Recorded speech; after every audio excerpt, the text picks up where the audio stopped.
Shalom, kita jumpa lagi dalam acara Rehat atau Renungan Hari Jumat. Hari ini saya akan mengambil tema menang atas pergumulan hidup. Kalau kita lihat pergumulan Bapak Ibu yang dikasih Tuhan, maka tidak diundang pun pasti datang ke kehidupan kita. Bahkan orang Kristen tidak ada yang kebal dari masalah.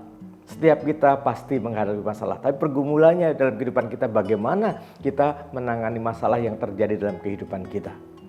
Bapak Ibu yang dikasih Tuhan, kita boleh mengenal seorang yang bernama Daud, di mana dalam titik terendah dia mengalami suatu pergumulan yang sangat berat, bahkan lingkungan tidak mendukung dia, bahkan dia hampir dilempari dengan batu oleh prajurit-prajuritnya karena kejadian yang menimpa kehidupannya. Dia sudah jatuh ketiban tangga, Bos sekalian. Nah, kita akan baca dalam 1 Samuel pasal yang ke-30.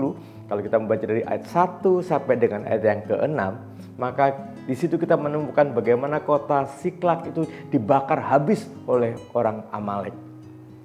Daud kembali mau berperang gak jadi, kembali ke kota Siklak itu dan dia lihat semua rumah sudah terbakar habis. Bahkan orang tua, anak-anak semua dijarah oleh orang Amalek. Bahkan orang prajurit-prajurit, kurang lebih ada 600 orang yang ikut dia, hampir melempari dia dengan batu. Kita lihat, walaupun Daud sebelumnya kita membaca dia baru saja mengalahkan Goliat, dia baru saja berperang dan dia mengalami kemenangan. Tapi tak sekala pergumulan datang, tatkala masalah datang, apa yang dilakukan oleh Daud? Kita membaca dalam 1 Samuel 30 ayat yang ke-6, demikian bunyi firman Tuhan.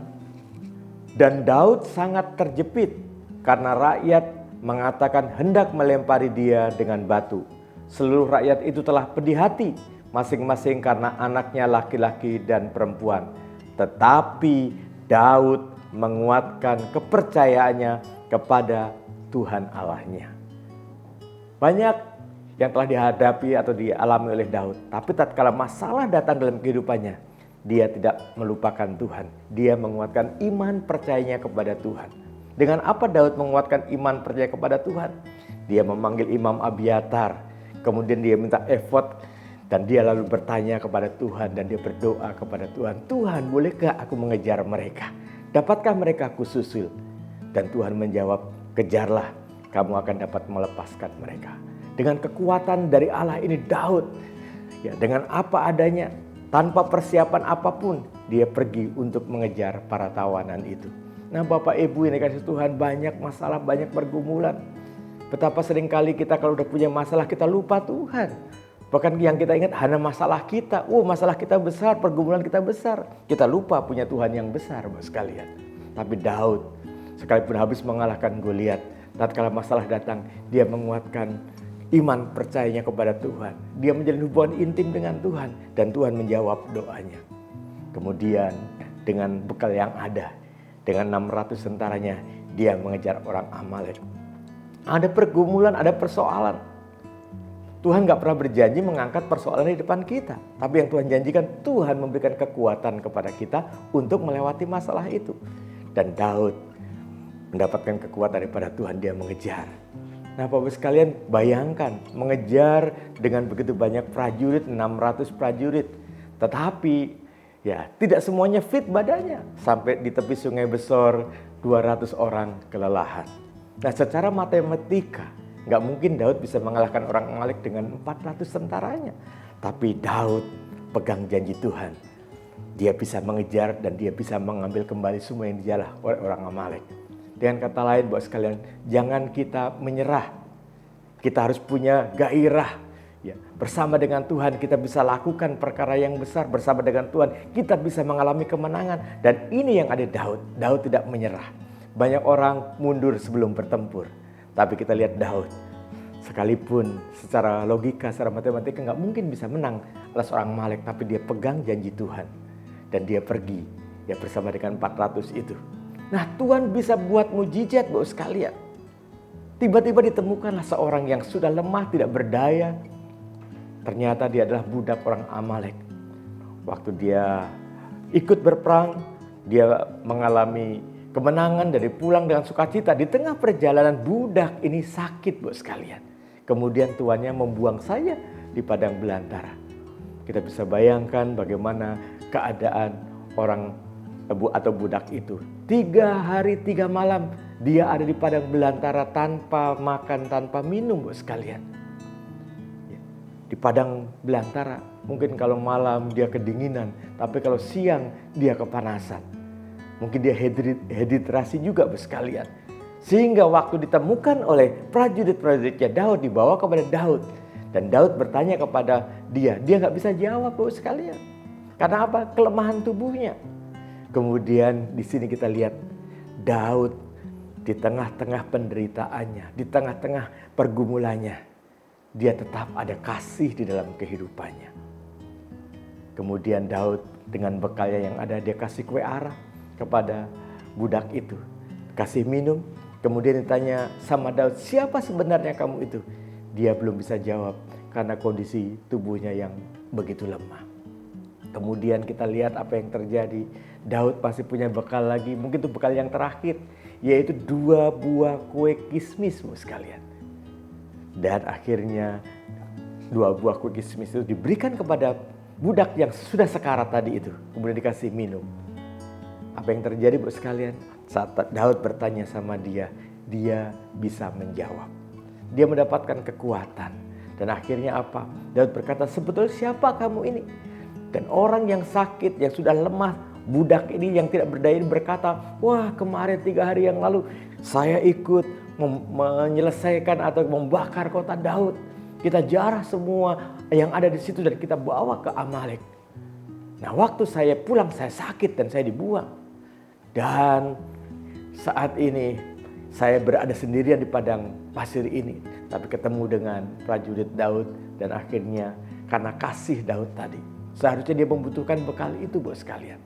Di tengah-tengah penderitaan, di tengah-tengah masalah, Daud masih mau berbagi kasih kepada yang lain. Bapak Ibu, betapa seringkali kalau kita sendiri sedang membutuhkan, kita tidak peduli dengan orang lain. Kita tidak bisa membantu orang lain. Tapi kita belajar dari Daud ini. Justru saat dia menolong orang yang lemah ini, Tuhan buka jalan buat dia. Kadang-kadang kita nggak tahu bagaimana jalannya Tuhan untuk menolong kita. Seringkali kita lebih pintar dari Tuhan. Seringkali kita ngajarin Tuhan, padahal jawaban doa sudah ada di depan kita. Karena tidak sesuai dengan konsep pikiran kita, seringkali itu bukan jawaban Tuhan. Betapa seringkali kita lebih pintar dari Tuhan. Ada seorang petani, wah dia pacul ya tanahnya, kemudian dia pengen istirahat, sekalian. Dia duduk di bawah pohon.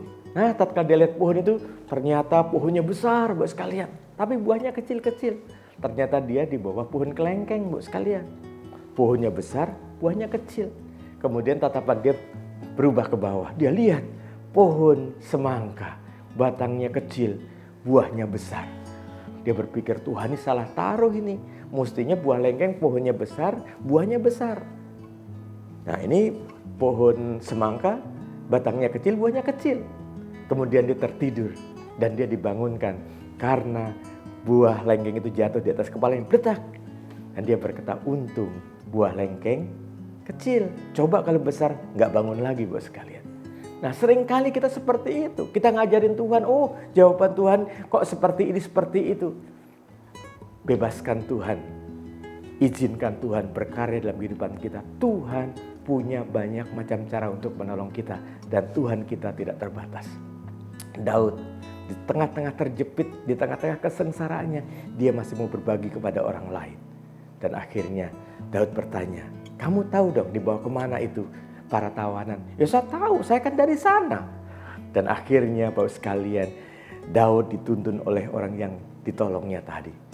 Dan akhirnya dia melihat, oh mereka sedang berkumpul, orang-orang Amalek sedang pesta pora. Mereka merayakan hari kemenangannya, bisa mengalahkan kota Daud. Kemudian Daud berkata, besok pagi-pagi benar kita serbu mereka, kita serang mereka. Dan firman Tuhan mencatat buat sekalian, akhirnya Daud bisa mengalahkan orang Amalek. Dan tidak satu pun orang-orang yang ditawan, harta benda yang jalah orang Amalek itu mati atau hilang. Akhirnya firman Tuhan mencatat, Daud bisa membawa kembali semua para tawanan. Dari anak-anak sampai orang tua bisa dibawa kembali. Bahkan Daud juga dapat jarahan dari sana. Jadi Daud bukan mengalami buntung, tapi dia mengalami keberuntungan. Karena apa? Dia menguatkan iman percayanya kepada Tuhan. Karena apa? Karena Daud tidak menyerah. Karena apa? Daud tetap memiliki kasih di dalam hatinya. Dan akhirnya kita boleh melihat bagaimana Daud mengalami kemenangan, mengatasi segala masalah, pergumulan di dalam kehidupannya. Saya tidak tahu pergumulan Bapak Ibu, saudara sekalian. Tetapi Allah yang disembah oleh Daud adalah Allah yang sama. Allah yang menyertai kita.